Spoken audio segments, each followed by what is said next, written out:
Ito na guys. Mamimitas ako ng okra at saka talong. Pang dinner namin. Lagay namin sa isda. Ito. Parkiyo, talong. Lagay mo sa ibabaw nito ha. Hasa-hasa. Hasa-hasa ba yan na lumahan? Parkiyo. Salay-salay. Hindi lumahan yan. Oh. Hindi pa natin tuloy alam. Salay-salay alumahan. Oh, lalagyan ng okra. Ayan po, mga ate. May ani akong okra dito.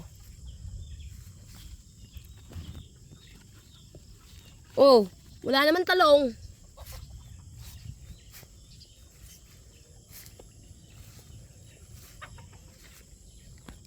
May okra lang. Sasawsaw ko sa bagoong to.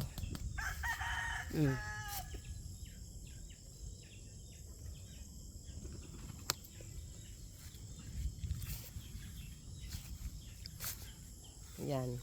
Yan guys, ang aking bakuran dito sa Bagak. So, ito po yung aking mga halaman na uunti-unti ko siyang natatamnan ng kalamansi, yung yun nga, bayabas, grapes. Meron ako ditong grapes, mga ulit na bali 20 grapes na ito, nadala ko dito. Ayan. So, nakapagtanim na ako ng 50 plus na kalamansi. Tapos, may 10 ako last time to, 10 naman na grapes. So, every time na pupunta ako, magdadala ako ng pantanim.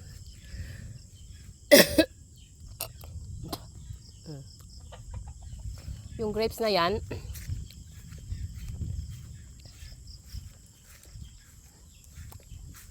kasi sa unti-unti, makatanim ka ng mga ilang puno. So, ganun lang po yan ang strategy ko guys. Hindi talaga ako yung sa pagpunta ko dito, dala ako ng pantanim.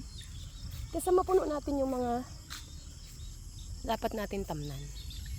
Yan yung dagat guys, From this spot, makikita mo na yung dagat, dun sa kusina ko, tignan mo.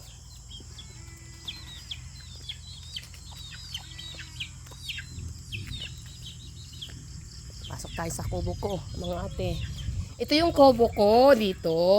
Ito, lalagay mo sa... Lagay mo na? Buhayin mo lang yung ilaw natin.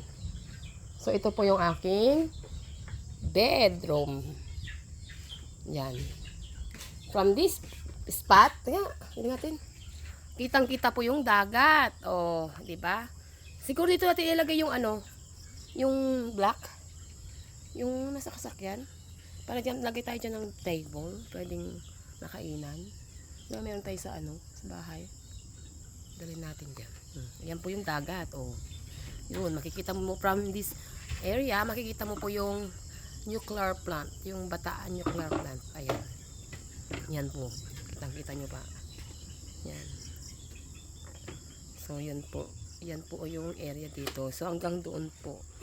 Nakikita nyo na yun. Sa ilalim ng clouds. Yan. So, maganda po pag nandito. So, dahil dito po, ang aking gamit lang ay pangalan ito? Solar. Ang lights namin dito ay solar. Yan. Well, kayo, tignan mo. Yan. So, dahil po na late na po natapos yung aking hearing, so, bukas na tayo ulit mamasyal, ha? Yan. Bakit ganyan tanim dyan sa kabila? Hindi lumalago. Yan, guys. Ayan. Bukas po mamasyal tayo dun sa kabilang dako. Okay guys, kita-kits tayo ulit pag ako ay pauwi. So ang nanalo sa ating kaninang dalawang lote na tag 100 ay si Ate Maris. Pancho? Ano, Arkeyo? Maris? Pancho? At saka si Sheena?